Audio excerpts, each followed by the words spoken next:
in the stories we tell. If you liked the story, don't forget to like, comment, and subscribe to support the channel. In my previous life, the Emperor abolished my position as Empress because of white moonlight, forcing me to jump from the city tower and die tragically. But that perverted Grand Eunuch 9,000 years held my corpse, heartbroken and spitting blood. In one night, his hair turned white. He replaced me, drove back the enemy army, killed the Emperor, and installed a new ruler. Finally, before my grave, he bled dry and committed suicide. Director Liu, did you know that even in death one must bear infamy? You sacrificed your ruler and left behind eternal notoriety, but in exchange, you prayed for my soul to rest in peace. Opening my eyes again, I was reborn on the day I had just come of age that year. He was delivering the imperial edict on behalf of the royal family, ordering me to enter the palace and choose a date for my enthronement as Empress. I threw the sacred edict aside and moved close to his lips. What good is being Empress? Why not have Director accept me instead? After being reborn, I returned to the year when Adrien Liu had just arrived at my mansion to deliver the message. That day I had drunk too much and fallen asleep on a reclining chair in the courtyard. When I opened my eyes again, before me was the gradually setting sun, and there he was, standing under the slanted sunlight, wearing a bright red court robe. This legendary perverted Grand Eunuch 9,000 years was silently watching over me, and I was covered with a thin blanket. Everyone said he was cruel and vicious, vindictive and malicious. Every day in the Eastern Bureau's dungeons he was either disemboweling and gouging out eyes or slicing flesh and stripping bones. Yet such a madman was afraid I would catch cold while sleeping. Adrien, I called his name. He startled slightly, stiffened, and stepped back half a pace. Clearly, just moments ago this man had been looking at me without any restraint, his eyes filled with undisguised longing and desire. But when he discovered I had awakened, he immediately resumed his cold, fierce expression that warned the living to stay away. I immediately grasped his sleeve tightly. Don't move. Let me look at you for a moment. His whole body stiffened, his face tense, but he truly didn't move at all. What are you looking at? I slowly stood up and reached out to touch the soft skin of his neck. No longer was there the appearance of drained and life exhausted. This year he was still alive, healthy, in a high position, and at peace. But a second later, my hand was gently grasped by Adrien. This servant is a filthy eunuch, unworthy of your noble fingers, my lady. Even if you wish to strangle this servant, there's no need to dirty your own hands. I was stunned. I had only touched him once, yet he thought I wanted to strangle him. That sharp tongue of his was truly poisonous. It really could choke a person to death, but I only blamed him for being the head eunuch of the Eastern Bureau. Previously, I believed the rumors, and not only treated him poorly but also scolded him for overstepping his authority and abusing power, saying sooner or later someone would play him to death. Time and again, these words reached his ears, but this very person with a cold exterior and blood-stained hands had always secretly protected me. Remembering my previous life, when I died and he held my corpse and vomited blood, my throat immediately choked up. Adrien didn't know what I was thinking and was still trying to appear stern and cold, saying, "If Miss Lillian Chen has sobered up, then please listen to the edict." You read it. I just want to hear your voice a bit more. The incense table was set up. He pursed his thin lips and used a completely emotionless tone to finish reading the sacred edict. The meaning wasn't clear. It just told me to enter the palace to serve and learn some palace etiquette. But everyone understood this was preparation for making me Empress later. I raised my head to look at Adrien and deliberately probed, "Director Liu, do you hope I enter the palace?" He lowered his eyes. Tree shadows passing through the window lattice fell scattered on his figure, his voice cold and clear as if in a dream. Who wouldn't aspire to climb high? I casually threw the sacred edict aside, smiled with narrowed eyes, and moved close to his ear. Being Empress means climbing high, but I'd rather become Director's wife. Why don't you take me instead? His eyes shook violently, but in an instant he regained his composure, his voice hoarse as he said, "Miss Lillian is teasing this servant." How amusing. I could see his throat. Adrien, you eunuchs who were castrated from childhood mostly don't have Adam's apples. Adrien is different. Following the touch of my fingertip, his Adam's apple moved slightly, extremely enchanting. He rarely stopped pretending to be humble and tilted his head slightly to glance at me sideways. This servant's family met with disaster when I was 15, and I only entered the palace to work then, so I still have an Adam's apple. This servant naturally wouldn't dare to offend you. I looked down on him again, wouldn't dare to offend me. Huh. What nonsense. Clearly even killing the emperor, he would dare to do. In my previous life, when I entered the palace as empress, I was harmed to death by that faint-hearted ruler Richard Lee. But after I died, someone in purple robes with a golden belt drew his sword and charged into the palace, beheaded the emperor on the spot, and even chopped his body into pieces and fed them to the imperial dogs. If not Adrien, then who else could it be? Though I had other intentions, it wasn't convenient to resist the edict, so I still entered the palace as scheduled. After paying respects to the Empress Dowager and Princess Olivia immediately called in a group of nimble young eunuchs and said, "Lillian, look and see who pleases your eye, then take them to use." But I had a precise target, looking toward Adrien beside Princess Olivia. In my past life, he had to put in great effort to get close to me. In this life, there was no need for him to trouble his heart. I would want him myself. I heard Director Liu is skilled in archery. Could Your Highness the Princess allow him to instruct me for a few days? Princess Olivia pondered for a moment, then instructed Adrien. Your work at the Eastern Bureau is also going smoothly. Spend 2 hours each day teaching Lillian. Adrien lowered his eyes, yes. From then on, Adrien began coming to me daily. Each day I only practiced archery for half an hour. The remaining time I read books while he brewed tea. I practiced calligraphy while he ground ink, I painted while he provided paper. I heard His Majesty likes gentle, warm women skilled in literature and painting, which would be an advantage. While painting casually, I deliberately asked Adrien, "Director, do you think His Majesty would like my paintings?" His expression really wasn't very good, and I couldn't blame him. After all, currently everyone thought my efforts at painting were to win the Emperor's favor. Adrien was like being soaked in a jar of vinegar, just standing there. The sour smell was already overwhelming. But he still thought he was pretending very well. Seeing him say nothing, I continued half accusingly, half probingly. "Director Liu, say something. Why are you so silent like a block of wood?" He immediately put on a stern face, his tone carrying several part sarcasm. "Didn't Miss Lillian always say this servant is a madman? Wouldn't want to speak carelessly and frighten you?" His passive-aggressive attitude, the vinegar was about to overflow from the jar. Looking at it was amusing. Forget it, let it go. The situation wasn't fully arranged yet, let him be jealous for a bit. Everything progressed just like before my death. Under the Empress Dowager's urging, the newly ascended Emperor Richard personally came to visit me. That day Adrien wasn't present. I was alone practicing archery at the target, having shot more than 10 arrows, each hitting the bullseye. Richard frowned deeply. He had always disliked women who wielded swords and practiced martial arts. Sure enough, a moment later he smiled and stepped forward, throwing away my bow and arrows. "Lillian, you've already entered the palace, why still practice these things? Too dangerous, don't hurt yourself." I savored his pretentious affectionate manner, then glanced at the woman behind him, Serena Shun, Richard's white moonlight. That year, the previous emperor left an edict that regardless of which prince ascended the throne, they must make me empress. The reason was simply that this great Liang Empire relied on my parents to defend its borders. After my parents and elder brother died at the northern frontier, I became the only remaining descendant of the Chen family. If the new emperor wanted to reclaim military power, making me empress was the simplest way to win people's hearts. In my former life, remembering my father and brother's sacrifice, unable to bear seeing the court in chaos, I obediently entered the palace and married Richard. But the person Richard truly liked was this Serena. No matter which prince ascended the throne, they all had to make me empress.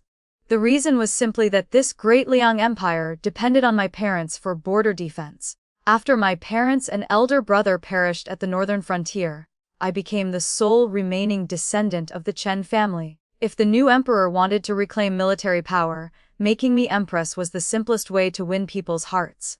Before my rebirth, remembering my father and brother's sacrifice, unable to bear seeing the court in chaos, I obediently and resignedly entered the palace and married Richard. But the person Richard truly liked was this Serena.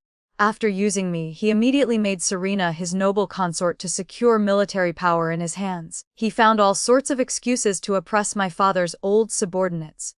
Those uncles who had spent their lives fighting to protect Great Liang's mountains and rivers were successively framed with false charges and dismissed from office. Being able to remove their armor and return home was already a luxury, their tragic end was even being forced to death. Unfortunately, Richard's abilities couldn't keep up with his ambitions. He forgot that having military power in hand was one thing, but finding capable generals was another. When war broke out, the military commanders he sent were all useless. The enemy marched straight south, and Great Liang lost city after city. There were even assassins who infiltrated the palace and captured both me and Serena. Later, Richard didn't hesitate to cede 6 counties as a great gift in exchange for getting Serena back, while offering me, the Empress, to the enemy forces. I desperately questioned him how it had come to this. He grabbed my face with a smile like poison. Shen Lilian, if you want to blame someone, blame yourself for taking Serena's Empress position, poisoning her and causing her miscarriage. So you must pay with your life. I found it truly laughable. Clearly it was he who had forced me into this Empress position. As for the poisoning he mentioned, Serena had falsely accused me too many times. Richard never cared whether I was wronged or not. Whatever Serena said, he believed. After that, I was stripped of my phoenix robes by the enemy soldiers. They said they wanted to taste what the Great Liang Empress was like. I refused to suffer such humiliation and jumped from the city wall, my bones shattered and flesh torn. Now, after one lifetime, meeting Richard and Serena again, even if they turned to ash I would still recognize them. The moment Serena saw me, she slowly knelt down as if in fear. Greetings, Miss Chen. What I hated most was precisely this appearance of hers, crying before anyone had done anything to her. But I merely called her name, yet she acted as if I wanted to flay her alive. Time and again, Richard would personally help her up. Alright, Serena. You injured your foot picking herbs for me, so you must take good care of it. Stand up quickly. Serena softly replied. Yes. And leaned into Richard's arms, struggling to stand with a weak and swaying appearance as if she might be blown away by the wind. But her eyes secretly glanced toward me with a look of showing off. In my previous life, when Richard abandoned me to choose her, it was this very expression. After comforting Serena, Richard turned to me and said, Lilian, quickly have someone take these weapons away. Frightening people like this. This was blaming me for scaring his white moonlight, so I casually shot an arrow without any restraint. What's there to be afraid of? Then just don't come anymore. Serena choked up.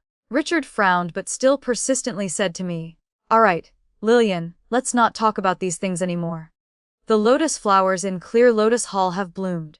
Shall I take you to admire them? I laughed mockingly.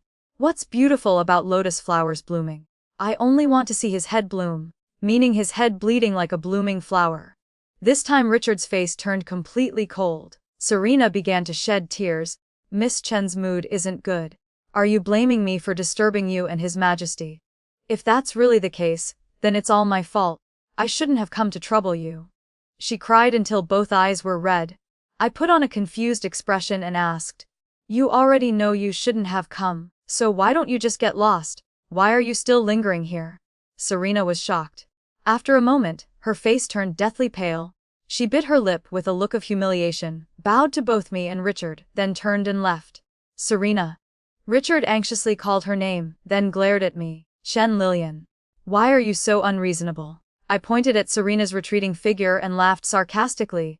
Wasn't she injured in the foot and couldn't even stand steadily? How can she run so fast? Richard was stunned and instinctively looked toward Serena, only then understanding, but he still continued to cover for her. Chen Lilian, your words and actions truly don't befit of Empress at all. I smiled. Oh, then who would be suitable for you? Serena. She should at least have a Buddha's mouth but a snake's heart, pretending to cry and feign illness in front of others. That would indeed be perfectly matched with you. Richard was infuriated by me until his face turned red, leaving only one sentence. If you weren't from the Chen family, do you think I would agree to elevate you? Then he flicked his sleeves and left. Springfu, standing beside me, carefully asked bit by bit, Miss, do you really not want to marry His Majesty? Confronting him so intensely like this, His Majesty seems very angry. I just smiled angry. So what? In general, useless people's fury is all like this. Besides, I did it on purpose. Only when he hates and is angry can he become vicious, lose his reason, and start making mistakes. Very quickly I had heard that to make Serena Empress, Richard had gone to the Empress Dowager's palace and caused a scene. The Empress Dowager was so angry she scolded him thoroughly. Richard, unwilling to accept it, made a fuss all the way to court. Finally, all the officials knew about it and petitioned one after another, saying I was the daughter-in-law designated by the previous emperor, and Richard's actions this time were no different from defying the previous emperor's will. But he had already made up his mind to support Serena. He also believed he was already the emperor and didn't need to rely on me to continue controlling military power. The official's advice was ineffective, and the Empress Dowager couldn't contain her anger. I calmly observed that recently the front court and rear palace had indeed been quite lively. I thought no one knew that all of this was a situation I had deliberately promoted. Who would have thought it couldn't escape Adrien's eyes? When he returned, he slightly raised his eyes with a hint of a smile, glancing at me. After all, it's still Miss Lillian who has a sharp tongue. Just a few words could stimulate His Majesty to this extent. Obviously, everything that happened when Richard came to my palace had reached his hands. Besides Spring, there was only me.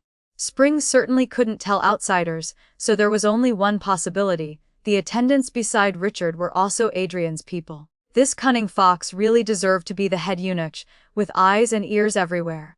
I put on an innocent expression. Director Lu's words can't be spoken carelessly. I was very obediently following orders to enter the palace. It was His Majesty himself who got disgusted and abandoned me. I had no choice. On the surface saying it casually to get it over with, I then pulled Adrien closer, bringing my lips near and saying, "Director Lu, how do you see my current performance? Do you like it?" Adrien appeared calm but actually couldn't endure being teased like this. I had only said a few words and his Adam's apple was already moving violently, his dark pupils staring at me fixedly like hooks. If not for him wearing the court robes bestowed by the imperial family, who would believe he was a eunuch? I found it interesting, and was about to tease him with a few more words when I saw him turn his head to look pointedly at the pile of paintings on the table, suddenly becoming like a jar of spilled vinegar, saying, "If you don't want to be empress, why are you still painting these things to please that man?" Oh, I forgot about this pile of miscellaneous things. Although I had already provoked that dog Emperor Richard to anger and leave, these past few days I had still continued to paint here and there. Anyone who didn't know the situation would think I was considering how to win his favor and hold on to him. Before my rebirth, in order to become Richard's empress, I had researched his preferences. I had indeed practiced calligraphy and painting for a long time, hoping to catch his eye. But no matter how hard I tried, Richard would always find flaws. He said my writing was ugly and my paintings were worthless. I refused to accept it and kept writing and painting over and over. Finally, he lost all patience and said bluntly, "Give it up, Chen Lillian. Your hands can only hold a sword, how can they hold a brush? Let alone making people laugh. It's also wasting so much precious ink." At that time I understood that what Richard originally hated wasn't my writing or paintings, but my hands that had calluses from wielding swords and practicing martial arts. He liked Serena's hands. Even if Serena painted mandarin ducks like wild ducks and phoenixes like wild chickens, he would still find them lively and adorable. Therefore, I had once suffered and cried all night. Later, I threw away all the paintings and calligraphy I had done for Richard, and it happened to be seen by Adrien, who walked in. He silently picked up each draft I had thrown on the ground and carefully stored them away. Later, he even picked up the paintings I had torn up and pasted them back together, treating them like treasures. I was so ashamed I became angry and questioned him why he would paste back together such ugly things. I still remember when Adrien stroked the scroll, his pale fingertips, his voice cold but stubborn. "They're not ugly. It's because he's stupid and doesn't understand their value, unworthy of appreciating them." Who Adrien was implying didn't need to be said, everyone knew. In my heart I couldn't help being moved. In this imperial palace where there were ears behind every wall, how dare he do such a thing? If he wasn't careful, he would lose his life. So I immediately put on a cold expression and scolded him, "Shut up. A eunuch like you, what would you understand? I could never forget his appearance. After hearing those words, his body stiffened, the light in his eyes dimmed, his face like dead ash. Now, living again after one lifetime, it was like a dream. I wanted to keep that light in his eyes. At this moment, seeing that I wasn't speaking, Adrien's expression grew cold, his eyes dark and gloomy as he asked, "Does Miss still think about becoming his empress? Miss Chen, do you enjoy toying with people's hearts like this?" I felt both amused and heartbroken. I painted a few final strokes on the paper, then turned the painting toward him. "Adrien, look carefully." Who exactly did I paint? Looking at the person in the painting, he couldn't help being shocked. In just an instant, the cold and gloomy eyebrows from before immediately relaxed, because the person I painted was none other than him. In my previous life, I had painstakingly practiced painting for so long that I had achieved the highest skill. I could paint in reverse, and until the final stroke, others couldn't see the painting's true form. Adrien was right, that dog Emperor Richard had eyes like a blind man. He didn't understand value and wasn't worthy of appreciation. He couldn't even compare to one of Adrien's fingers. At this moment, I looked at the person before me and smiled, asking, "Director Liu, do you like the painting I made? If you like it, feel free to take it home and place it by your bed, holding it while you sleep every night. That would be quite good." Although Adrien usually pretended well, now he still gripped the scroll tightly, unable to let go. His eyes blazed as he stared at me, saying, "Like isn't quite right, not liking is even more wrong." Finally, he was too lazy to even pretend, his voice slightly hoarse when he spoke, each word filled with infatuation. "How could holding it while sleeping be enough? Miss, you know clearly who I really want to hold." I silently savored his appearance of nearly going mad because of me, smiling softly as I burrowed into his chest, almost bewitchingly saying, "Then hold me." Adrien's entire body stiffened. If this were written as a script, he would be a deity descended to the mortal world, while I would be the one who led him astray from his path of cultivation, seducing him to fall into worldly love. I gradually explored, gently brushing my clothing against his throat, embracing his neck. In my previous life, because of my identity as Empress, I was always dignified and restrained. Even when imprisoned in the cold palace, I had never used beauty to seduce anyone, while that dog Emperor Richard only clung to Serena like glue, never touching me. So until I died, I was still an inexperienced virgin with no knowledge of seducing men. But when I faced Adrien's deep eyes, it was as if I understood without learning. I gently kissed his thin, restrained lips and teased, "Director Liu, the opportunity has been given to you. If you don't hold me, then I'm leaving." I pretended I really wanted to leave.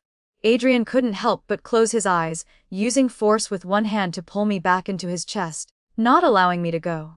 His voice was hoarse beyond recognition, and as soon as he finished speaking, he couldn't control himself and kissed down.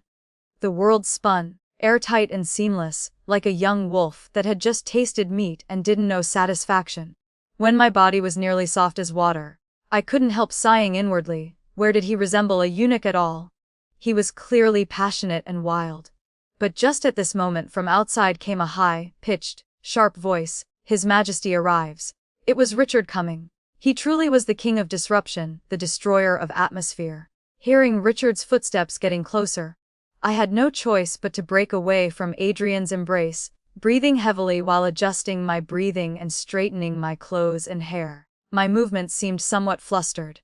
The passionate flush in Adrien's eyes hadn't completely faded yet. How did he suddenly know? As he spoke, he had already pulled down a jade hairpin from my hair. With one hand he held the hairpin shaft, the other stroking the cardines on a hairpin head. His long, pale fingers made the jade look even more beautiful, white as sheep's fat. I reached out wanting to take it back, but he tucked the hairpin into his chest clothing, hiding it close to his body. If I wanted to retrieve it, I would have to remove his outer robe. My hand stopped in midair, I couldn't advance or retreat. "Director Liu, do you want to keep evidence to later accuse me of disrespecting the Eastern Bureau's seal?" Adrien rarely curved the corners of his mouth in an enchanting smile. "What's wrong, Miss Lillian? You dare to do it but don't dare admit it." Clearly he had kissed first. But just before I could say much more, the room door was already pushed open. Richard led Serena in eagerly, saying, "I have something I want to discuss privately with Lillian. Outsiders shouldn't disturb us." Richard coldly and impatiently waved his hand, signaling Adrien to withdraw. But Adrien stood motionless like a statue, his face like ice, his expression cold and frightening. I suspected he might be about to chop Richard into pieces at any moment. After all, in my previous life, he had indeed done this. Although Richard was truly despicable, he still bore the title of emperor. Even if I really wanted to deal with him, it wasn't worth getting myself covered in blood and stench. So I desperately winked at Adrien as a signal. Only then did Adrien reluctantly leave. Richard didn't suspect anything. After waiting for Adrien to leave, he immediately led Serena before me. As soon as he opened his mouth, he was sarcastic. "Shen Lilian, you win, I ask you." I didn't know what had set him off again. He looked down at me from above, impatiently regarding me as if giving charity to a beggar. "Even though you have the ministers speaking up for you, and the people feeling indignant on your behalf, isn't it because you want to marry me? I can agree to your request. As long as you publicly declare that you voluntarily give up the Empress position to Serena, I will step back and give you a consort position." I nearly burst into laughter at his foolish words. Making Serena Empress while I become a consort. He wanted me to kneel daily at Serena's feet and pay my respects to her. Richard coldly warned, "Lilian, you and I have known each other since childhood. My promise to give you a consort position is already based on old friendship, not wanting to make you look too bad. Don't be ungrateful and greedy." Serena also stepped forward to join in, her eyes red with a pleading expression. "Miss Chen, I know you love Richard, but Richard is the emperor. He doesn't want to be controlled by a previous emperor's edict. He only wants to marry the woman he truly likes as empress. Could you please stop forcing Richard?" Hearing her call him Richard made me want to vomit. I looked at both of them and pursed my lips. No need, since His Majesty already likes Miss Serena. Then this humble woman requests to be excused from participating in the festivities. Richard's expression darkened unpleasantly. When he spoke again, it became a threat. "Shen Lilian, I know you're heartbroken and suffering, but your continued entanglement won't accomplish anything. I don't love you. Entering the palace as a consort is already your last way out. If I cancel our engagement, no one in this world will dare marry you anymore. You'll only be able to become a nun or grow old unmarried in your boudoir." I looked up at him for a long while, finally able to hold back my laughter. "Oh, so I should be grateful for growing old unmarried in my boudoir." Even now he still didn't understand. It wasn't that he didn't want me, but that I despised him. Richard once again completely fell out with me in displeasure. I had to say he had no governing ability whatsoever, but his scheming and dirty tricks were quite numerous. He deliberately brought Serena along to disgust me. Then after leaving, he declared that he had compromised to let me be a consort to make peace with me, but I disagreed because I didn't know what was good for me. Too bad his calculations were wrong. Because while he had been arguing intensely with the ministers these past days about making Serena empress, 100 miles outside the capital, 3 counties experienced earthquakes. After the quake, mountains and rivers cracked, and casualties were everywhere. Thus all of Graegling knew that Richard, because he wanted to make Serena empress, had been fighting with court officials for many days and hadn't attended court to handle state affairs. When Richard learned of this and wanted to take action to stop it, besides opening granaries to distribute rice, he was helpless and had no strategies. He had originally ascended the throne not long ago and didn't have people's trust. Now he fell into a situation where people's hearts were scattered. Serena was no better off. She came from a small official family in the Imperial Medical Bureau, with no power or influence. Her only support was Richard's favor. People didn't dare scold the emperor, so all the blame was heaped on her. Serena became the demon woman who seduced the emperor and brought chaos to the country. But amid this chaos, there was one person who received all the people's praise. That was Princess Olivia Lai. She seemed to have predicted the disaster early, mobilizing officials to evacuate people beforehand, arranging for refugees properly, setting up relief porridge stations, and reducing casualties and injuries to the minimum. Spring was grinding ink while asking in confusion, "Miss, you said Princess Olivia isn't some immortal. How did she know there would be earthquakes in the south? I heard she had arranged everything properly long ago and saved many people." I just smiled without saying anything. Of course Princess Olivia couldn't predict natural disasters, so it was I who secretly told her. As dusk fell, Princess Olivia sent word asking me to come for secret discussions. When I arrived, Adrien was also there. Princess Olivia sat in the main seat, naturally carrying the noble bearing of the highest social class. As soon as she spoke, she went straight to the point. As soon as she opened her mouth, she went straight to the point. Half a month ago, you had Adrien deliver a secret letter to me. You said that 3 counties south of the capital would experience disasters and earthquakes, asking me to arrange relief for the disaster victims early. It turned out you predicted correctly. I lowered my eyes and replied, "Yes, Your Highness." I lazily propped my chin up. What if I hadn't believed you at that time and hadn't arranged relief beforehand? What would you have done? I calmly said, "I believe that matters concerning the lives of the common people in the 3 counties. Even if you didn't trust me, you would still have taken precautions and made arrangements early. This is precisely the difference between Princess Olivia and Richard." Sure enough, after hearing this, she laughed. "You really know how to read my mind." I wouldn't dare claim otherwise.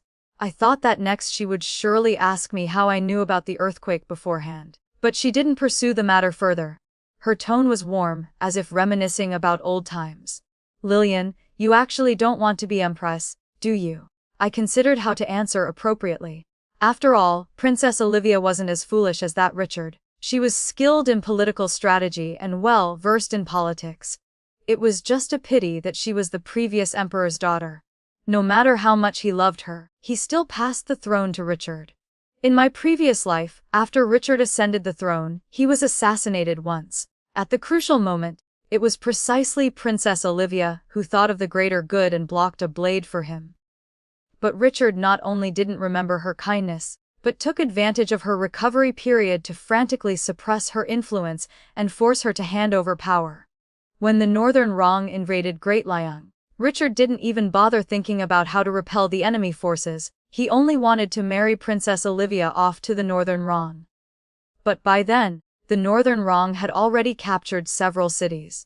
Would they really withdraw their troops for the sake of one marriage alliance princess? In this life, I wanted to give Princess Olivia a chance to see clearly how foolish Richard was, and make her treasure the opportunity right before her eyes. So I no longer called her Your Highness, but called her Jade. Princess Olivia's eyes shook with emotion, her expression stunned as she looked at me. In this world, perhaps only I knew that she and my elder brother Vincent Chen had once had a romantic relationship. When I was still young, I would secretly call her Jadey. She very much enjoyed this form of address. It was just that water far from the well cannot quench immediate thirst, and generals inevitably face death in battle. Her little general was forever buried in the white snow of the northern frontier. I lost my elder brother, and she lost her beloved. Because of this, she fell ill for a time. After recovering, she threw herself wholeheartedly into court politics. From then on, I no longer dared to mention my elder brother in front of her. In the blink of an eye, many years had passed. Your Highness, do you still remember my elder brother? In the great hall, incense smoke curled as Princess Olivia gently stroked the jade bracelet on her wrist and sighed softly. That jade bracelet was a gift from my elder brother when she came of age. When she looked up again, her eyes were covered with a layer of mist, tinged with red. You tell me, everyone says that death is the end, but in my heart, he will always live on. That's enough. I respectfully lowered my eyes and bowed. Lillian requests to swear an oath in the name of my elder brother and our family lineage. Richard's virtue is unworthy of being emperor. If military power falls into his hands, our mountains and rivers will surely be trampled. Lillian is willing to choose a master to serve, dedicating all the abilities of this body to support Your Highness the Princess in ascending to the imperial throne, ensuring the peace and prosperity of Great Liang's people for 10,000 years. After a period of silence, Princess Olivia finally spoke slowly. I have wanted to say this for a long time. This world holds many injustices toward women. That edict from Father, though it binds you for life, if you exert all your strength, you may not be unable to break free from this cage. Moreover, Richard is a blind fool. If you were to be bound to him, you would surely suffer torment. You should stand by my side. I looked up to see her lips curve slightly. This time her smile no longer carried distant courtesy, but was joyful and heartfelt without concealment. From beginning to end, Adrien only stood silently to one side with a cold expression, not saying a word. When I left, it was already dusk. On the way back to the palace, Adrien said nothing until he dismissed all the attendants, then finally spoke with a tone as cold as ice, carrying a hint of self-mockery. Miss Lillian is indeed meticulous in her calculations, not careless in the slightest. You predicted that earthquake early, and Princess Olivia would certainly entrust me to secretly arrange things for success. You didn't hesitate to humble yourself to win my favor, embracing and loving me, using your body as bait. Actually, you don't need to demean yourself like this. Adrien was too intelligent, he guessed correctly with one try. But there was one point where he was wrong. Though I did have intentions of using him, whether embracing and loving him or using my body as bait, I had never felt it was demeaning. It was just that his current appearance, jealous and aggrieved yet trying to act cold, was truly adorable. So I didn't rush to explain but instead teased him further. Director Liu, if I use my body as bait again next time, would you still agree to take the hook? After saying this, I immediately moved closer to his lips. In an instant, the distance to where I had kissed him before was only a tiny bit away. Adrien's body stiffened. You're mocking me again, trying to deceive me. I had no choice but to say, why would I deceive you? Adrien, I like you. Can't you see that? He startled slightly, coming to his senses, emotion rising in his eyes. Then his Adam's apple moved as he spoke hoarsely but firmly. Shen Lillian, my origins are humble and lowly, far more despicable than you can imagine. If you continue to tease me, I truly won't let it pass. I breathed like an orchid, placing my hand on his neck, speaking each word clearly to let him know. Then you must, absolutely must not let it pass.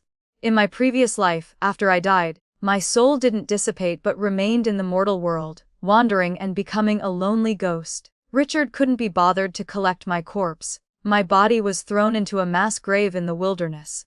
At that time, both Adrien and Princess Olivia were not in the capital.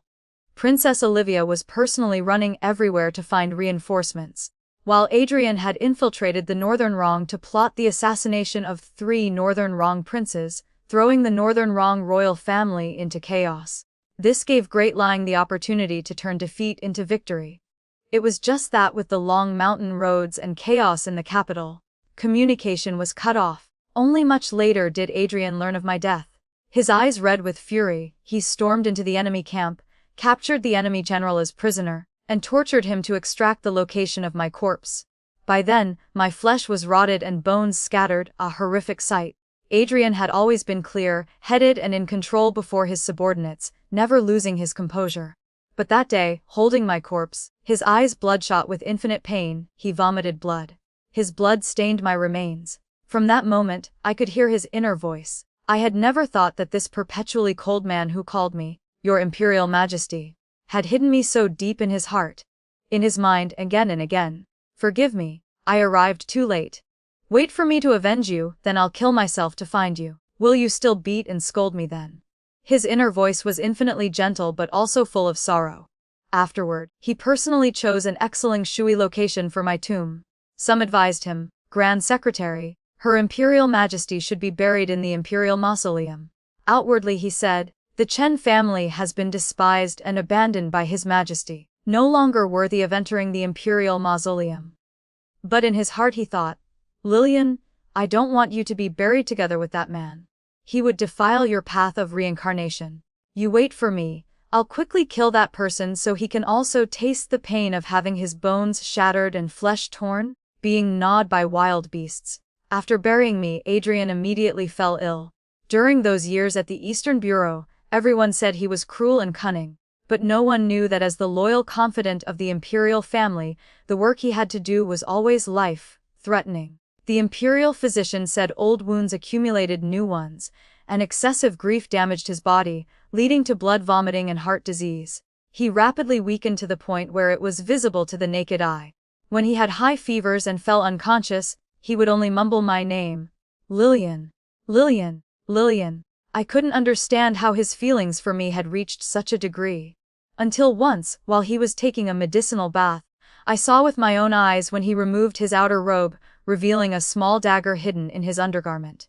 The dagger was very small, with several precious stones inlaid on the handle, exquisitely crafted. I immediately recognized it as my dagger. I came from a military family lineage. Though I was a daughter, I had practiced martial arts and swordsmanship from childhood. Years ago, my elder brother was ordered to return to the capital to investigate a case of military supply corruption. The case involved a notoriously wicked eunuch named Thomas Chun. I was still young then and followed my elder brother to the old eunuch's mansion. Once, while my elder brother was arguing with the old eunuch in the front hall, I got bored and ran to the back courtyard, wandering into a deserted woodshed.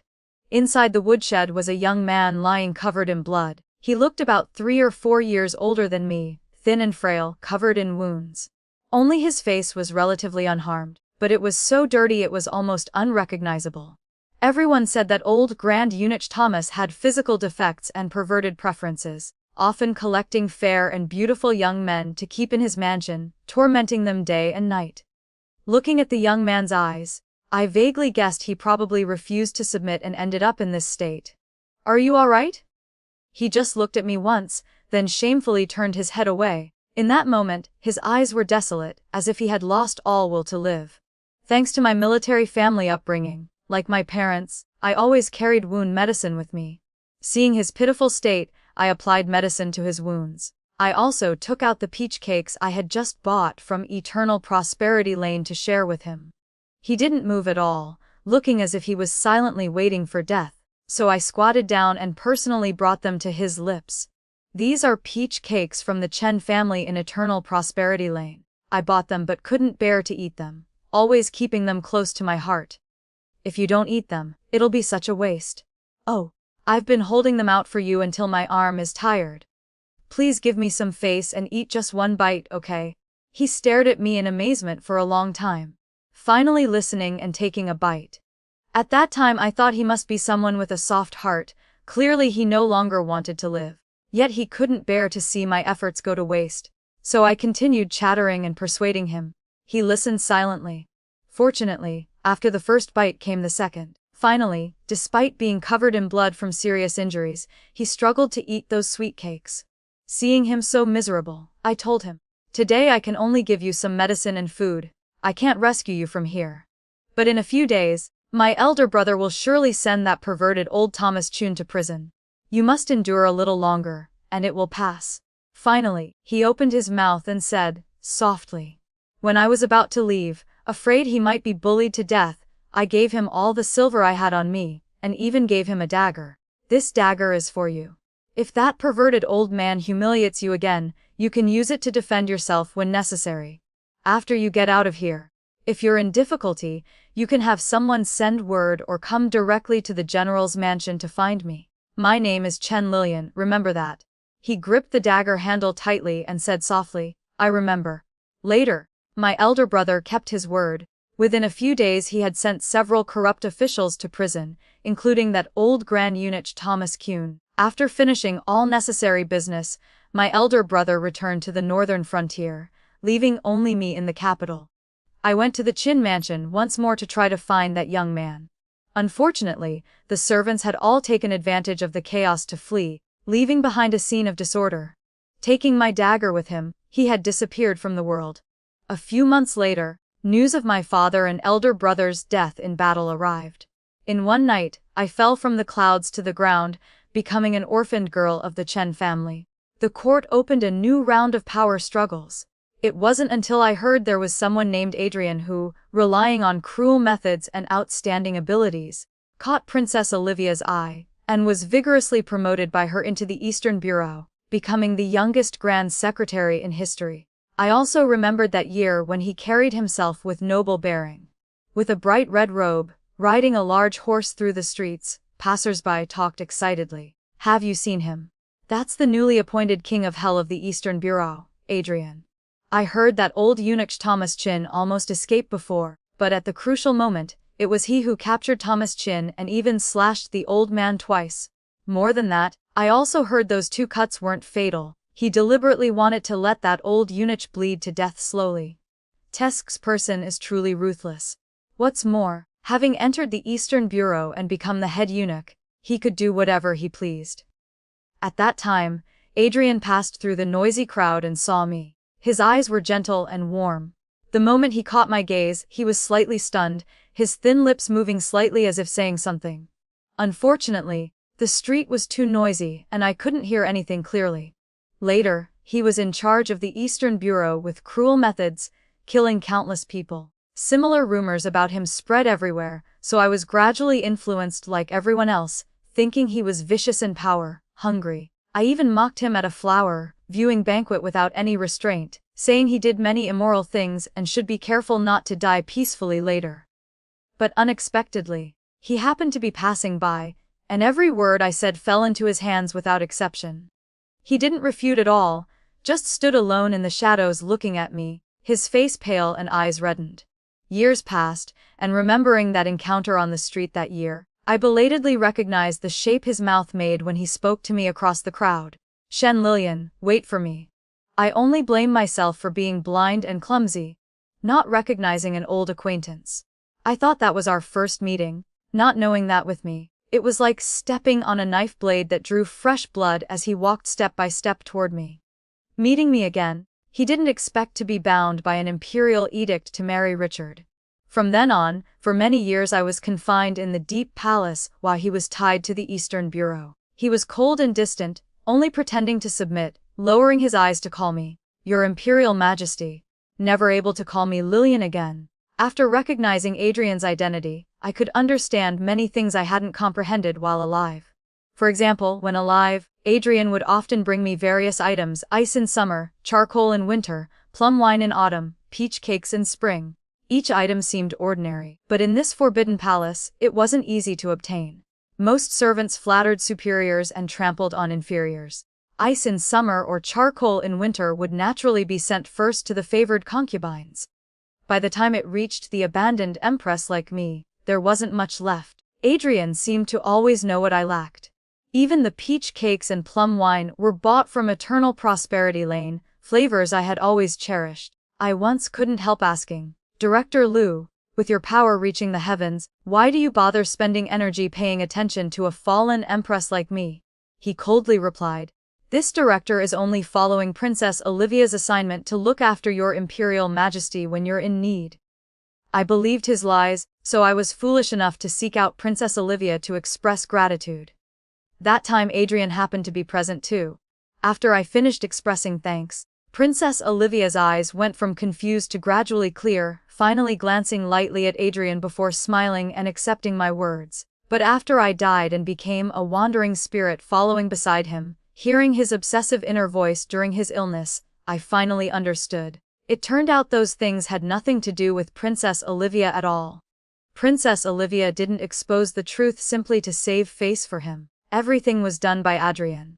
That year when I fed him peach cakes and saved his life, I had mentioned Eternal Prosperity Lane, and he remembered clearly that these were the snacks I liked. But I knew nothing of this. While alive, I even shamelessly insulted him many times, to the point where Adrien assumed I hated him deeply. Even wanting to give me gifts, he was afraid I would find them dirty and had to borrow Princess Olivia's name. It turned out that during those years when I bore the title of Empress, practicing calligraphy and painting for Richard, living those dark days in the Forbidden Palace, there was someone who had struggled in the dark swamp because of me, loving without being able to possess. It's just that everything was already too late. In the end, I had understood his heart full of love, but I had already become a wandering ghost. My soul stayed beside Adrien for a full year. I watched him suppress Richard's power, drive away enemy troops, kill all those who had once oppressed me, and cooperate with Princess Olivia to help her become the new ruler and restore the mountains and rivers. The day he decided to assassinate Richard, when the capital fell and snow began to fall, Princess Olivia knew his entire plan. Before he set out, she confirmed one last time, "Adrien, do you know that even if the assassination succeeds, you won't live long?" Adrien gently stroked the dagger I had given him in his youth, his tone calm and light as falling snow. "Then I won't live anymore." Princess Olivia couldn't bear it. "I know you want to personally avenge Lilian, but do you know that even if you die, you'll still have to bear the crime of regicide and rebellion, leaving behind an infamous reputation for eternity?" Adrien's eyes were calm. The corners of his mouth slightly curved as he spoke hoarsely. "Living behind infamy is fine, as long as it can bring peace to her soul. While they were talking, Adrien suddenly turned away and coughed violently. At that time, his body was already like a candle in the wind. To maintain his spirit, he didn't hesitate to drink the strongest medicine with the risk of dying even faster. My heart ached with waves of pain. I had fallen in love with him, but I was just a lonely ghost who could do nothing.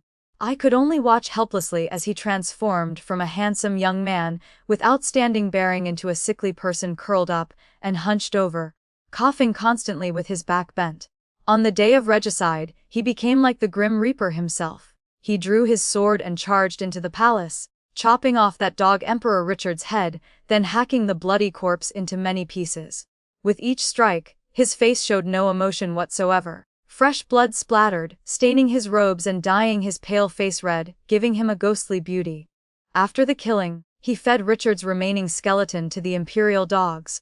The crime of regicide completely erased his previous achievements in pacifying the country. After everything ended, Adrien came to my grave.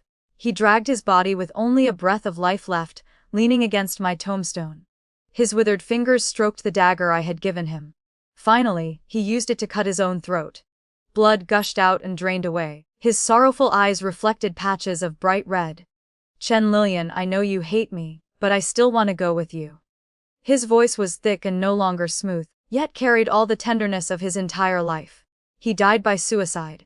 At this moment, living again for one lifetime, everything was still not too late. Adrien hadn't died yet, he was still alive and whole, standing before me with a handsome face, lonely like a pine tree in winter. Although after being reborn I could no longer read his inner thoughts, I could clearly understand every expression he showed. Right now he was tense, pretending to be fierce. "Shen Lilian, you wretch who treated me like a toy for amusement before.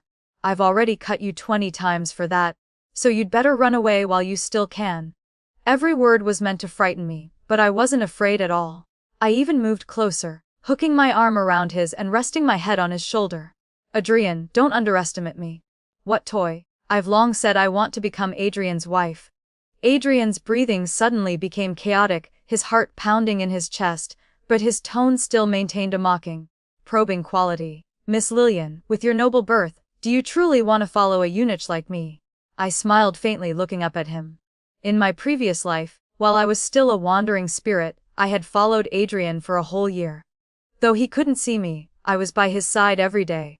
Later, when he lay bedridden, tossing and turning unable to sleep, frequently needing medicinal baths.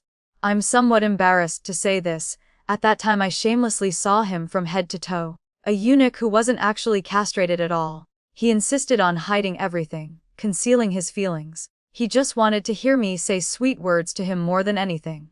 So I generously satisfied him. "Adrien, I want to be with you regardless of your status or power. Even if you were blind, disabled, or dead, I would still like you." Speaking to this point, I suddenly realized these words were somewhat inauspicious, so I immediately stopped and changed my tone. No, disabled or dead, what nonsense. "Adrien, you will definitely be safe, healthy, and live to 100. Before I could finish speaking, he had already locked me tightly in his arms, forcefully pressing down on my lips, powerfully invading with warm, soft lip communion. I smelled the faint scent of snow, wood, and pine fragrance, as if I were embedded in his burning chest. His strength was too great, making my tongue hurt.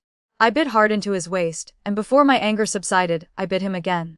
Adrien seemed to feel no pain at all, his emotions surging as he called my name. "Chen Lilian, you can't leave anymore." His voice was choked with emotion and trembling. My heart ached. I couldn't believe this was the same king of hell from the Eastern Bureau, who killed without blinking. Why did he seem like he was about to cry? The next second, he seemed to want to hide his flustered appearance, making the kiss even more intense. But just at the moment of deepest immersion and greatest pleasure, he suddenly stopped. I looked up to meet his reddened pupils. Clearly he was also unsatisfied, trying his best to restrain himself. His tone was both reluctant and warning. "Shen Lilian, since we've kissed, you must take responsibility. You must give me a title." His voice was hoarse and heated, like temptation, carrying several parts of grievance. As soon as he finished speaking, my hair ribbon had already appeared in his hand. I didn't know when he had pulled it from my hair. He wound the ribbon around his long, slender fingers, wrapping it around several more times. Did he have some fetish for collecting things or stealing? He had secretly kept the dagger I gave him many years ago, not to mention last time he stole one of my hairpins, and this time he took my hair ribbon again. Forget it. Thinking back to things from my previous life, I didn't want to argue with him over such matters. My great task was still unfinished, and I hadn't promised him marriage yet. No matter what, now wasn't the right time to sleep with him. Moonlight in the deep palace filtered through the window lattice, each ray of light flickering and dancing on our bodies. Adrien. I lowered my voice, speaking to him in an enchanting tone. Who's in it just a title? Once we finish dealing with that dog Emperor Richard, I'll give you anything. He reluctantly buried his head in my neck, his breath still containing unsatisfied desire. 3 months. I was slightly startled. How could he be so certain of the time frame? He had casually spoken a period that perfectly coincided with what I had calculated. But I had been reborn. I knew clearly that within 3 months, there would definitely be major upheaval in the imperial city. I was preparing to take advantage of the chaos. What kind of plan did Adrien have? But he didn't answer the reason, only smiling slightly. 3 months is enough. Chen Lilian, you cannot go back on your word. From that day on, Adrien became busy, while that dog Richard, in order to win back the people's hearts, came up with new schemes. He wanted to personally travel to the 3 disaster-stricken counties to hold ceremonies praying to heaven for blessings, claiming this as imperial grace bestowed from above. This was originally a foolish thing he had done in my previous life. At that time, I had also advised him that the prayer ceremonies were extremely elaborate. He was the emperor, and traveling outside would require guards for protection throughout the journey. Travel, food, and lodging would all be very expensive in terms of money and manpower. The officials there were busy working day and night to deal with the disaster recovery. Who had time to receive him? Unfortunately, it was like water off a duck's back. In the end, his brainless prayer ceremony not only caused more people to complain and cry out in resentment, but also gave the Northern Rong the opportunity to plant a bunch of spies, secretly leading to the palace coup later. The difference in this life was that Richard not only wanted to go alone, but also brought Serena along. When Spring mentioned Serena, she couldn't help but roll her eyes. Miss, this time His Majesty is going to pray for blessings without bringing any consorts, only taking Serena along. Isn't this blatantly wanting to build a foundation for Serena? Serena even says she comes from a medical background and wants to treat the disaster victims on this trip. How ridiculous! Can her medical skills actually save people? The physicians that Princess Olivia sent have all been working tirelessly for a whole month. She's going on this trip just to muddy the waters and polish her reputation.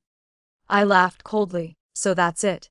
Serena was previously scolded so badly she couldn't lift her head. Naturally, she's unwilling to accept it. Now that there's a good reputation to polish, she'll certainly cling to it. Richard also wanted to use this to change the court officials' opinion of her. Serena was extremely proud and couldn't help but run to find me. She came under the pretext of saying farewell to show off and mock me. Chen Lilian, don't think I don't know what your lowly family is up to. Your mouth says you don't want to be empress, but in reality, it's just playing hard to get. Unfortunately, no matter how much effort you waste, it won't have any effect. Wait until I return from accompanying His Majesty to pray for blessings. Then you prepare yourself to kneel before this empress.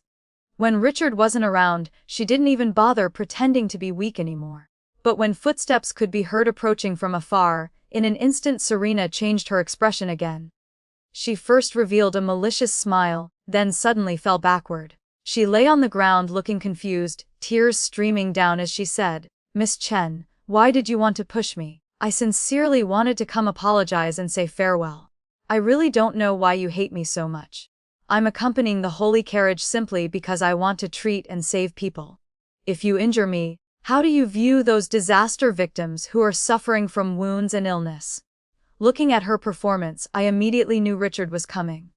Sure enough, I instantly heard Richard's angry voice from behind, "Chen Lilian, you vicious woman, you're bullying Serena again." He pulled Serena behind him like a mother hen protecting her chick, looking at me as if he wanted to devour me. I walked directly in front of Serena and smiled as I asked, "Did I push you?" "Miss Chen," she said with hot tears rolling down, clutching tightly at Richard's robe corner, looking pitiful. Only I could see the mocking look in her eyes without any restraint. I smiled brightly, quickly grabbed her, and threw her into the autumn lotus pond. A pond full of lotus flowers that had long since withered, leaving only dirty, muddy water. Richard wanted to save her, but his movements were too slow. The guards were also stunned for a moment before reacting and jumping down to rescue her. Serena flailed about in the mucky mess, letting out piercing screams. She swallowed a mouthful of mud and even had mud bubbles coming out of her nose. Looking at me, I appeared to be an elegant noble lady from a prestigious family, dignified and graceful. But they had forgotten that I was daughter of a general, raised with swords and weapons. After the shock passed, Richard's face was full of anger. Xianxia, I'm still standing right here, yet you dare to be so vicious. I casually brushed off my hands, looking at everything with detached calm as I said to Richard, if I had really acted, it wouldn't have been just pushing her down. I would have pushed her into the mud and stirred her around like now. Richard seemed to realize something.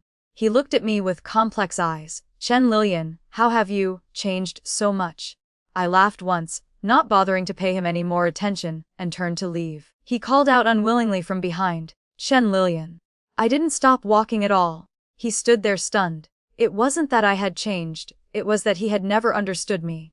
Although I was an orphan child of the Chen family, I was never alone or isolated. Behind me were my maternal relatives, my uncles, and my father's old subordinates who had protected me.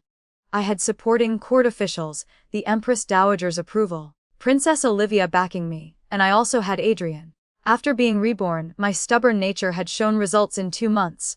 Even if Richard was emperor, he couldn't touch a hair on my head. Right on schedule, Richard led Serena away from the capital to pray for blessings, gone for a full month. I heard that Serena, upon arriving at the southern counties and seeing the corpses and those pitifully wounded people with missing limbs, vomited before she could even examine anyone. Richard felt sorry for her and brought her to the traveling palace to rest. But eventually Serena still forced herself to endure and go outside. However, she was originally only a half-skilled medical woman. Moreover, in the palace, there was no shortage of precious medicines. Richard pampered her, so she had room to show off. But where would common people get ginseng, deer antler, seahorse, and other expensive ingredients in her prescriptions? The injured didn't need her remedies, while real physicians found her a hindrance. Wherever she went, she annoyed people, and eventually everyone asked her to leave. As for Richard's ceremonies to heaven, he not only wanted to use a sledgehammer to crack a nut, but also burned incense for 10 miles, burning gold and silver. The people gradually grew resentful, saying that instead of burying and burning those cattle and silver, it would be better to distribute them as food supplies that could last a whole year. After struggling for more than half a month, when Richard and Serena left the palace, they had as much prestige as when they returned, pathetic. But that still wasn't enough. The Northern Rong spies began to act. Right on the day Richard held the grand ceremony to make Serena empress, despite the minister's opposition. In my previous life, this grand ceremony was for me, but after one lifetime it had changed to Serena. The group of spies disguised themselves as small, weak palace maids, carefully serving beside Richard. Taking advantage of a moment of surprise, they suddenly transformed into female assassins carrying murderous intent. In an instant, the assassins drew their blades while the guards drew their swords. The sound of killing filled the heavens and earth like violent tidal waves. Adrien casually killed 2 assassins, then sat waiting to see what would happen next. When it was time to act, he still had to perform. He pretended to want to go save the emperor. I acted extremely frightened, grabbing his sleeve and appearing weak and helpless, saying, "Director Liu, if you leave, what will Princess Olivia and I do?" I was acting like I was trying to win his favor. Knowing full well I was performing, he still softened, relaxing his expression with the corners of his mouth turned up. I won't go. So he stood beside me, each sword killing 1 person. The assassins couldn't fight back against his cruel swordsmanship and turned back toward the emperor. I calmly stood beside Princess Olivia, watching blood splatter everywhere. Serena's dragon robes were long gone. She had pulled at the heavy phoenix robes, just like countless times before when danger came and she hid behind Richard. In the chaotic commotion, a sharp blade flew toward Richard's chest. In my previous life, Princess Olivia had thought of the greater good and blocked that blade for Richard, but later she was repaid with ingratitude. That scene was still vivid before my eyes. This time, when Princess Olivia was about to act, I firmly pulled at her robe corner. "Please, Your Highness, preserve your precious body. Let fate take its course, don't interfere with others' karma." When blades were drawn, they wouldn't wait for anyone. In just a flash, the blade had pierced through Richard's body. "His Majesty is in danger. Quickly save the Emperor." Actually, Richard could have dodged slightly, and at least not been so seriously wounded. Even Serena, who was closest to him. If she had been willing to block the blade for him, he could have turned danger into safety. But ridiculously, though Serena had previously spoken all sorts of loving words to him, when faced with a life or death choice, she not only didn't protect Richard, but also grabbed him just as he was about to dodge. Serena used him as a human shield. In an instant, blood spurted powerfully. Richard was startled. After a moment, he suddenly looked toward us, reaching out his hand. "Lillian, Princess Olivia, help me." His eyes reddened, filled with pain. But this pain wasn't like the agony of being stabbed by a blade. It was like someone newly awakened from a dream, suddenly remembering past mistakes and feeling regret. But who cared? No one was willing to protect him. He had to bear the consequences of what he had done himself. After the assassination in the Great Hall, everything was in chaos. Richard was seriously wounded, though not dead. He was left with only a breath of life and couldn't get out of bed. I kindly suggested to the Empress Dowager that His Majesty had deep feelings for the Empress and wouldn't hesitate to risk his life to protect her, so she should go attend to his illness. Thus Serena was brought to Richard's bedside. She had finally gotten her wish, replacing me as Empress. But when Richard saw her again, his eyes were cold, wishing he could strangle her with his own hands. "You treacherous woman, I treated you well, yet you were so vicious," Serena cried with infinite grievance. At that time it was so chaotic with blades everywhere. "I was just careless." But Richard no longer believed her. Though he was about to die, he somehow found the strength to grab her head and smash it against the table corner, blow after blow. Serena cried and begged for mercy, but blood still flowed everywhere. One blow directly shattered one of her eyes. Richard finally collapsed back onto the bed, gasping for breath. He issued an edict when he died: Serena must definitely be buried with him. In an instant, Serena was like having all her life force drained away. Richard, enduring his last breath in pain, said he wanted to see me. When I arrived, he was weakly leaning against the bed frame, holding in his hand a pair of jade pendants, dragon and phoenix tokens that the previous emperor had given us as betrothal gifts years ago. One dragon, one phoenix, Richard and I each had one. Later, when he wanted to marry Serena, the previous emperor's edict became invalid, so I threw mine back to him. The moment Richard saw me, his eyes immediately reddened. "Lillian, I finally remember. Clearly in my previous life, you were my empress." So he had remembered his past life memories at the moment of death. I just felt nauseated. If in my previous life I died too unjustly and had obsessions in my heart that caused me to be reborn seeking fulfillment, then what did Richard rely on to repent? He was no longer worthy. I coldly interrupted, "Mockin? Your current empress is Serena. Should I congratulate you on achieving your wish, a life not wasted?" I was too lazy to waste time talking with him. After finishing my words, I turned to leave immediately, but he struggled to roll off the bed and crawl toward me, grabbing at my robe corner. "Lillian, Lillian, Lillian. I was wrong. Whether in the previous life or this life, it was all my fault. If there's a next life, I will never fail you again. Please stay with me." Alright, I felt extremely annoyed. Just then, Adrien arrived. He walked to my side and pulled me into his arms, looking down at Richard struggling on the ground with mocking eyes. "You think you're worthy of having a next life to be with her." The moment Richard saw Adrien, it was like seeing a ghost. His eyes showed fear mixed with rage. "Don't come here. Don't come here. You damn treacherous eunuch, do you want to rebel?" Adrien frowned slightly. Why do these words sound somewhat familiar, as if I've heard them somewhere before? I silently sighed. Of course he'd heard them before. He had even killed people over them. Adrien looked at Richard with ice, cold indifference, like looking at trash. Richard cowered like a frightened bird, retreating backward to avoid him.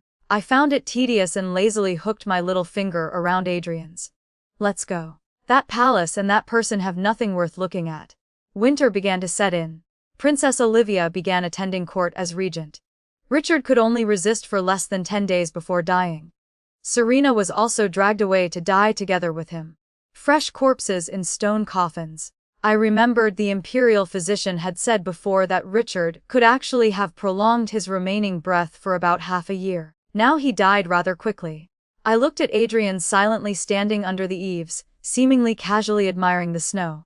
Without needing to say anything, it was definitely the work of this madman. Director Liu couldn't wait any longer? I asked teasingly, cupping my face. He turned to look at me, his previously dark eyes now warm, though deep inside, those crazy thoughts still existed. As soon as he opened his mouth, his words were as sharp as ever. He died too slowly. Actually, in Adrien's heart, he always harbored the desire to kill Richard. It was just that this thought came from nowhere and couldn't be spoken aloud. He could only try to hide his dark and twisted thoughts. I smiled faintly, looking at Adrien. Offensive to the eyes, so you killed him? He startled slightly, standing there in red robes against white snow like a dream, like a painting. When he answered, his tone was somewhat hesitant, carrying careful flattery. If you don't like it, then from now on I'll try not to kill anymore. I laughed, moving close to his ear, emphasizing each word. Adrien, I told you long ago that no matter what you're like, I like you. Liking is one thing, but proposing marriage is another matter entirely. I can't be the one to bring it up, so I've been consistently waiting for Adrien to prepare. But from that day forward, he suddenly disappeared without a trace. Winter seemed to drag on endlessly, boring beyond measure. For nearly a month I didn't see Adrien again. I even sent people to the Eastern Bureau several times but couldn't find him. Finally, I couldn't stand it anymore and went to Princess Olivia to inquire whether she knew what Director Liu had been busy with lately. Princess Olivia looked at me with amusement for a while before slowly smiling and answering him. Oh, he's not in the capital, he went to the Northern Rong. I jumped up in shock, my expression immediately changing. What? Princess Olivia nodded. Yes. Adrien said that since the Northern Rong could arrange spies in Great Liang, he could do the same. So he secretly went to make arrangements, saying this would definitely help us eliminate future troubles for our territory. After finishing his business, he wants to request that I grant him a favor. My mind suddenly went blank. I couldn't forget that in my previous life, he had been wounded in the Northern Rong. After returning to the capital and hearing news of my death, he was extremely grief-stricken and vomited blood, leading to heart disease. After that, he only lived 1 more year. But that wasn't right. Adrien going to the Northern Rong was originally something that happened 7 years later, after the Northern Rong broke through the city and Princess Olivia was forced into a marriage alliance. It couldn't possibly be this year. I anxiously asked, did Adrien say what favor he wanted to request? Princess Olivia smiled. The person in his heart is a young lady from a prestigious family, but he comes from the Eastern Bureau and has always been cursed as a slave and dog eunuch. He said he was afraid of bringing shame to that young lady, so he deliberately asked me to wait until he achieved success and fame before granting him an official position. Oh right, I haven't told you yet, actually Adrien isn't really a eunuch. Previously, I just saw that he was sufficiently fierce and cruel to suppress those people at the Eastern Bureau, so I let him hold the position of Grand Secretary to help me with work. Speaking of which, he's loved that young lady for many years now. To be worthy of her, he's always risked his life climbing higher. In a flash, I remembered Adrien's cold face and the restrained tone he used when saying that line. Miss Lillian always knows how to seduce people's hearts, then turns away without taking responsibility. You know clearly who I really want to hold. You must give me a title. Chen Lillian, don't go back on your word. Thinking over and over, my eyes had become wet. Adrien, that madman, his going to the Northern Rong was extremely dangerous. I didn't even dare send a single letter, afraid of alerting enemies and causing him to put himself in greater danger. I began to lose focus. Living again in this lifetime, I had always tried to break the original situation, no longer believing in fate and destiny. But after Adrien left, I almost worshipped every god and Buddha in the entire capital, just praying for his safety. Each day felt as long as a year, anxiously waiting. I waited for Princess Olivia to ascend as emperor, waited for plum blossoms to bloom and snow to fall. Through each cold winter night, I missed him to the point of madness. Finally, when the snow had not yet melted, I finally received news. Adrien had returned to the capital, he had succeeded. Great Lang would have at least 30 years without war or chaos. He had become a great hero who pacified the realm. From now on, people would respect and fear him, no longer hearing those insulting curses from before. But then I heard rumors that he was seriously wounded. I immediately spurred my horse forward, holding back tears as I rushed toward his mansion. The horse knew the familiar path and charged straight into his bedroom.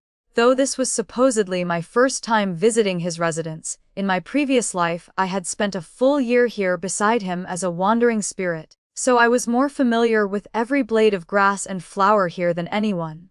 Although Adrien was the Grand Secretary of the Eastern Bureau, because he kept too many secrets, his vigilance was extremely strong. He kept no servants in his residence, only a mute person always cared for him. I easily rushed to his room door. "Adrien, how are you?" At this moment I saw him with his clothes half open, leaning against the bed, his face deathly pale and his expression shocked. "Lillian, why are you here?" Before he could finish, he suddenly frowned and coughed dryly, his thin lips stained with a patch of red blood. I finally couldn't maintain my composure and immediately broke down crying in heartbreak. "Adrien, are you still afraid your life is too long? Why did you leave without telling me?" A mute servant was carefully helping him change bandages layer upon layer, but they were still soaked through with blood, right at the location of his heart. In my previous life, even when I jumped from the city wall to my death, I had never cried. But he was good at this, directly provoking me to tears. He panicked and hurriedly wiped the blood from his lips, standing up to try to comfort me. "They're just external wounds. With a little rest they'll heal. Just look a bit scary, that's all." I shook my head, my voice still trembling. "If it's real, why are people outside all saying you're about to die?" Adrien weakly smiled slightly, helplessly chuckling softly. "How strange, it's just some baseless rumors. Didn't you once say I wouldn't die peacefully?" I choked up. This madman really held grudges. He reached out and gently stroked a strand of my hair, his eyes infatuated yet revealing a trace of pitifulness. "Shen Lillian, I want a title. You still haven't given it to me." I lowered my eyes to look at the frightening wound near his heart, my fingernails digging hard into my palms. "Will you really not blame me? In my previous life, he had also been wounded in this same place and couldn't live past the second year." Adrien guessed I wasn't easy to fool and sighed softly, telling the truth. "Alright, there is indeed some danger. It's just that when that sword was thrusting toward me, a brief scene suddenly appeared before my eyes, as if it were things that happened in a previous life. Because of this slight deviation, although I was seriously wounded, I avoided the vital spot. In the future, it might leave some lingering illness, but it's not serious, taking medicine regularly will be fine." So that's how it was. Only when he said this did I believe him. It was just that thinking of him having to befriend medicine in the future, I still couldn't help feeling heartbroken. At this moment, the female emperor's edict arrived with 3 consecutive rewards. First, Adrien was made Marquis of Pingcheng with 1,000 households of land. Second, I had merit in assistance, and the female emperor was moved. Remembering the contributions of my father and elder brother when alive, I was made county princess with the title Honored Glory and given fiefdom land. The final edict was for marriage. The former cold, as Ice King of Hell from the Eastern Bureau, had now become Marquis of Pingcheng, the most renowned noble in the entire court. I heard that after this noble Marquis recovered from his wounds for half a month, he immediately got out of bed to prepare for his wedding. He moved to a grand mansion, bought over 1,000 servants, and personally arranged the bridal chamber and wedding feast. The wedding day was when spring snow melted and hundreds of birds sang. By the light of red candles on our wedding night, I saw beside Adrien's pillow a scroll painting. It was the painting I had made of him years ago, while still in the palace. I had laughingly told him to take it home and place it by his bed, holding it while sleeping. At the head of his bed was also a wooden box. I couldn't resist my curiosity and opened it to see all sorts of familiar objects: the gem, inlaid dagger, hairpins, handkerchiefs, sachets, jade tokens, hair ribbons, all mine. There were even things I didn't know had fallen into his hands. I stroked each item one by one, imagining how Adrien must have caressed them countless times in the same way.